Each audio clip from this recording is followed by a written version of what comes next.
Doctor साहब के खिलाफ आपके पुराने एक साथी बीजेपी में रहे हैं, चौधरी लाल सिंह चुनाव लड़ रहे हैं, आपके पुराने साथी रहे हैं, क्या किस तरह आप यहाँ देख रहे हैं दोनों का मुकाबला? देखिए, बहुत अंतर है, लेकिन 2014 के बाद जम्मू कश्मीर ने बदलाव देखा। अनुच्छेद 370-35A को सदा सदा के लिए ख़त्म कर दिया गया और जम्मू कश्मीर में सदा सदा के लिए विकास, समृद्धि, खुशहाली इसका आना हो गया। यहाँ पर अफस्पा तब था जब आतंकवादी घटनाएं ज़्यादा थी, जहाँ पर सुरक्षा बलों को संरक्षण भी चाहिए था। वो मुकदमे लड़ने की बजाय मिलिटेंट से लड़ते हैं।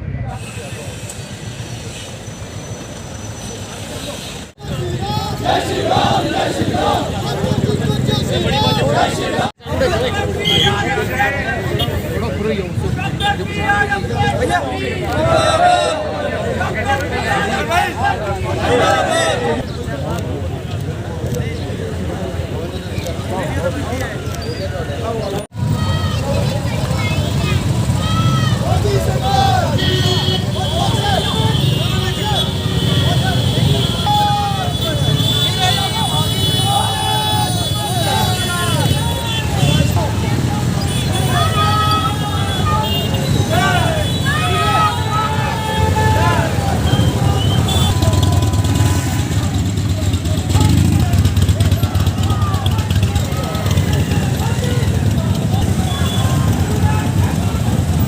चल कर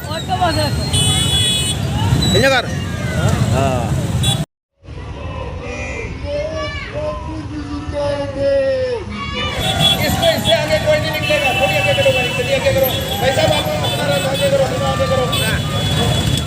और ना मीडिया की गाड़ी के पीछे खड़े रहेंगे। भारत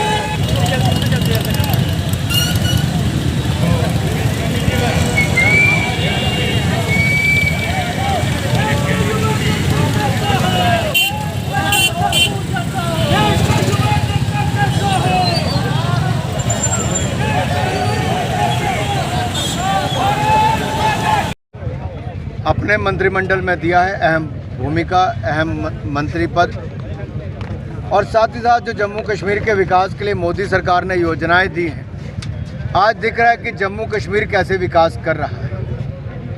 और जहां तक आपने AFSPA की बात कही, मैं यही कहूंगा, एक समय था जब आतंकवाद के कारण, अलगाववाद के कारण जम्मू कश्मीर में 45,000 से ज़्यादा लोगों की जानें गई।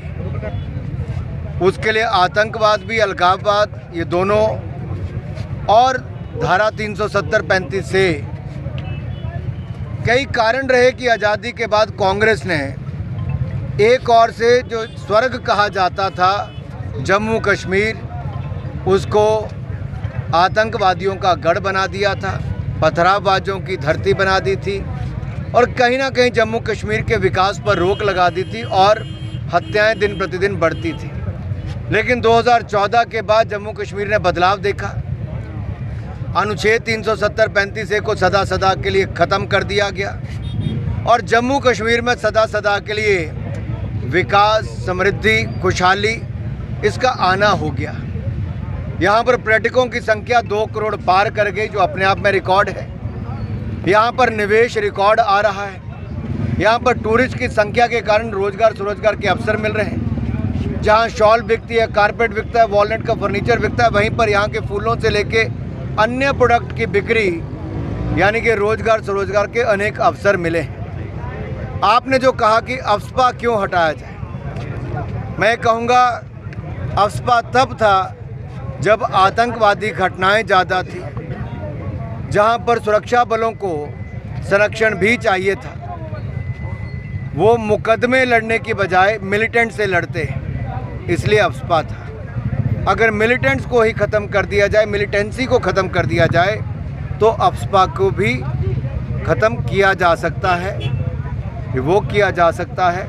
इसलिए अमित शाह जी ने बिल्कुल ठीक कहा कि मोदी जी के नेतृत्व में जो जम्मू कश्मीर में खुशहाली आई है, जो सुरक्षित अपने आप को महसूस करते हैं, आने वाले समय में जम्मू कश्मीर की पुलिस ही यहाँ पर सुरक्षा दे और यहाँ पर अफस्पा भी ना हो, उस दिशा में हम लोग आगे बढ़ सकते हैं। सर, कंगना जी के खिलाफ एक विवादित टिप्पणी जो है कांग्रेस ने की है, क्या कहेंगे इसके बारे में? कांग्रेस की सोच महिला विरोधी है। उन्होंने 60 साल राज किया लेकिन महिलाओं के लिए कुछ नहीं किया। लेकिन गरीब माँ का बेटा नरेंद्र मोदी जी जब देश के प्रधानमंत्री बने तो नारी शक्ति के सम्मान में जहां 1 और 4 करोड़ पक्के मकान दिए, 12 करोड़ शौचालय महिलाओं को इज्जत घर बनाकर दिए, 13 करोड़ बहनों को घरों में नल से जल दिया, वहीं पर 60 करोड़ बहनों को 60 करोड़ बहनों को और भाइयों को मुफ्त में इलाज आयुष्मान भारत में दिया, 80 करोड़ लोगों को मुफ्त में अनाज दिया, वहीं पर 10 करोड़ बहनों को रसोई गैस का सिलेंडर देकर उनको रोज़मर्रा की ज़िंदगी में बहुत सुविधाएं दी हैं। तो 33% आरक्षण विधानसभा से लेकर लोकसभा में नारी शक्ति बंधन बिल से दिया है। मोदी जी नारी शक्ति बंधन बिल लाते हैं, राहुल गांधी जी शक्ति से ही लड़ने की बात करते हैं। यानी कि नारी के खिलाफ ही, महिलाओं के खिलाफ, बहनों के खिलाफ, बेटियों के खिलाफ कांग्रेस लड़ना चाहती है। और ये राहुल गांधी जी नहीं, अब उनकी प्रवक्ता भी कहती हैं, जिस तरह की अभद्र टिप्पणी उन्होंने हिमाचल प्रदेश से मंडी की प्रत्याशी के खिलाफ की है, वो अशोभनीय है, दुर्भाग्यपूर्ण है। इसलिए उनको माफ़ी भी मांगनी चाहिए। लेकिन कहीं ना कहीं सोच कांग्रेस की दिखाती है वो कैसे महिला विरोधी है। सर, सितंबर में चुनाव के बारे में कहा जा रहा है असेंबली, क्या लगता है हालात ठीक है, जम्मू कश्मीर में चुनाव हो सकते हैं? निश्चित तौर पर जब इलेक्शन कमीशन ने कहा है वो हालात का जायजा भी लेंगे और एक बार जो हमें डेडलाइन भी है चुनाव कराने की, उस दृष्टि से चुनाव भी करवाएंगे। सर, इस बार अनुराग जी कश्मीर में कमल खिलने की बात हो रही, तो आप कितने कॉन्फिडेंट हैं कि इस बार कश्मीर में भी कमल खिले? जम्मू कश्मीर में और विशेष तौर पर अगर कश्मीर घाटी की मैं बात करूं तो वहां के लोगों ने देखा कि क्या विकास होता है। और जब हम कहते थे कि सुरक्षित कश्मीर समृद्ध और संपन्न कश्मीर बनाएगा, तो आज वो दिखता नज़र आता है। पथराव की घटनाएं बंद होती है, बच्चे स्कूल यूनिवर्सिटीज़ में जाते हैं, रोज़गार स्वरोज़गार के अवसर बढ़ते हैं, स्पोर्ट्स, सिनेमा से लेकर अन्य क्षेत्रों को बढ़ावा मिलता है। ये अपने आप में दिख रहा है कि जम्मू कश्मीर बदल रहा है।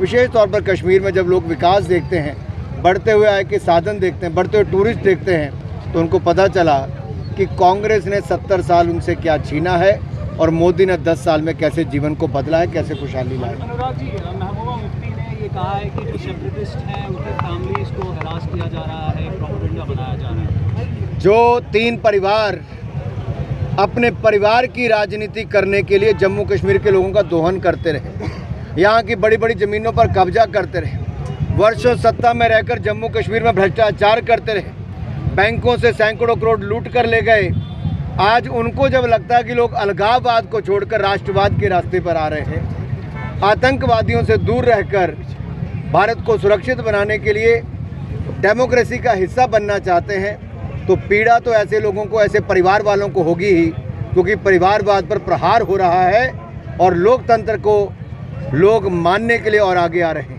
सर, डॉक्टर साहब के खिलाफ आपके ही पुराने एक साथी बीजेपी में रहे हैं, चौधरी लाल सिंह चुनाव लड़ रहे हैं, आपके पुराने साथी रहे हैं, क्या किस तरह आप यहाँ देख रहे हैं दोनों का मुकाबला? देखिए, बहुत अंतर है।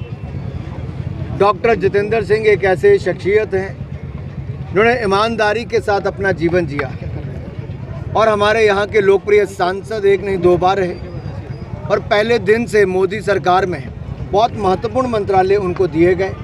एक मान सम्मान जो जम्मू कश्मीर को मोदी जी ने दिया है, वो रेलवे लाइन से लेके एम्स अस्पताल से लेके अन्य शिक्षण संस्थान हो, हज़ारों करोड़ की सड़कें हो, रेलवे लाइन से लेके बाकी सुविधाएं हो, वो तो दिया ही।